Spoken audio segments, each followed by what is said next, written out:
മലപ്പുറം പൊതുവിൽ ഏകപക്ഷീയമായ പോരാട്ടം നടക്കുന്ന മണ്ഡലങ്ങൾ എന്നതാണ് ഇത്തവണ പൊതുവിൽ ഉണ്ടായ ഒരു വിശേഷണം. പക്ഷേ ആ ജില്ലയിലെ 3 മണ്ഡലങ്ങളിലെ പോര് നിർണായകമാണ്. തവനൂർ, തിരൂർ, പൊന്നാനി. തവനൂരിൽ KT ജലീലുണ്ട്, തിരൂരിൽ മന്ത്രി V അബ്ദുറഹ്മാനുണ്ട്, പൊന്നാനി ഇടതുപക്ഷത്തിൻ്റെ അവരുടെ മലപ്പുറത്തെ കോട്ടയെന്ന് വിശേഷിപ്പിക്കുന്ന പൊന്നാനി എന്ന മണ്ഡലമുണ്ട്. ഈ മണ്ഡലത്തിലെ പോര് ആരെ എന്നതാണ് പ്രധാനപ്പെട്ട കാര്യം.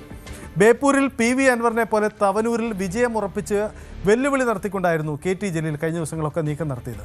അതേസമയം താനൂര് വിട്ട് തിരൂരെത്തിയ അബ്ദുൾ റഹ്മാന്റെ തിരഞ്ഞെടുപ്പ് വിധി ദൂരവ്യാപകമായ ചർച്ചകൾക്ക് ഇടവെക്കുന്നതുമാണ്. എന്താണ് ഇതിൻ്റെ രാഷ്ട്രീയം നോക്കാം. CB അനുമോദ്, മലപ്പുറത്തെ പച്ചക്കോട്ടയിൽ 3 മണ്ഡലങ്ങൾ മാറി നിൽക്കുന്നതാണ് അതിൻ്റെ ശ്രദ്ധേയമാണ്. ഈ സമ്പൂർണ്ണമായ വിജയം മലപ്പുറത്ത്, ഇതാണ് UDFിൻ്റെ അവകാശവാദവും എക്സിറ്റ് പോളിൽ ചില സൂചനകളും അതുമുണ്ട്. എന്താണ് ഈ മണ്ഡലങ്ങളിൽ നിന്നുണ്ടാവാൻ പോകുന്ന ജനവിധി കേരള രാഷ്ട്രീയത്തോട് പറയാൻ പോകുന്നത്?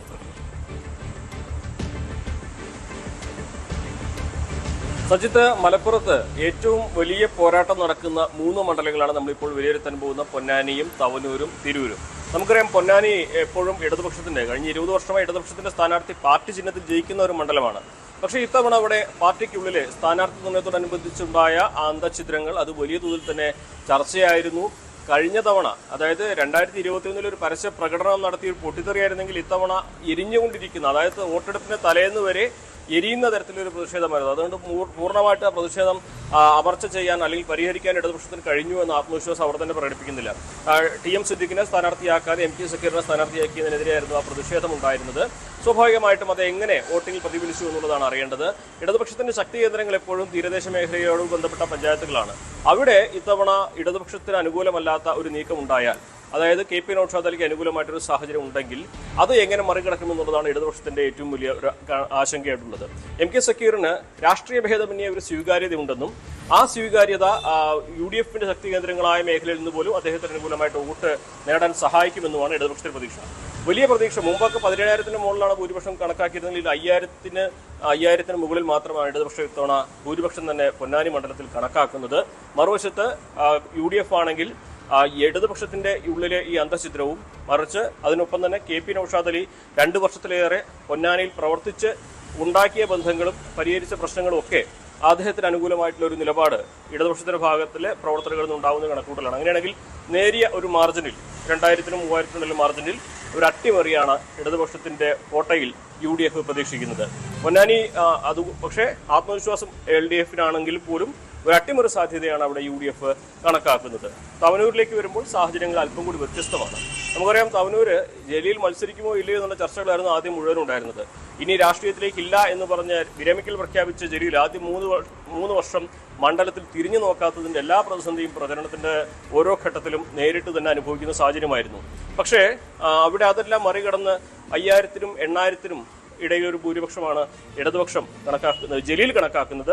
ഇടതുപക്ഷം അത് 3,000-ൽ താഴേക്ക് എന്ന തരത്തിലേക്കാണ് അവരുടെ വിലയിരുത്തലുള്ളത്.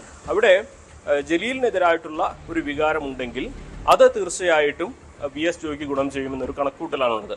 എല്ലാ തവണയും അവിടെ ജലീൽ വിജയിക്കുന്നത് മുസ്ലിം ലീഗിലെ ഒരു വിഭാഗം, ശ്രദ്ധിക്കണം, മുസ്ലിം ലീഗിലെ ഒരു വിഭാഗം ജലീലിന് അനുകൂലമായി വോട്ട് ചെയ്യുന്നുണ്ട്. ജലീലിനെതിരെ മുസ്ലിം ലീഗിലെ വലിയൊരു വിഭാഗം ഉണ്ടെങ്കിൽ പോലും തവനൂരിലെ ഒരു വിഭാഗം ലീഗ് വോട്ടർമാർ ജലീൽ അനുകൂലമായിട്ട് നിൽക്കുന്നു എന്നുള്ളതാണ് വസ്തുത.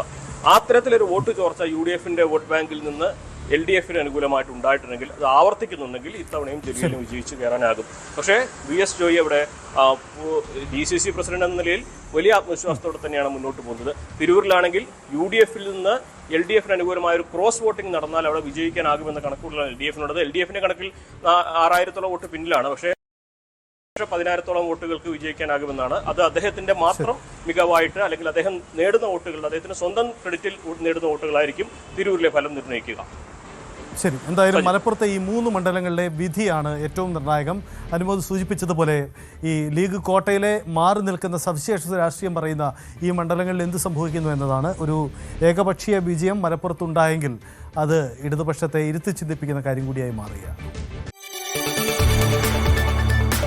കൂടുതൽ വാർത്തകൾക്ക് News 18 Keralam YouTube channel subscribe ചെയ്യുക.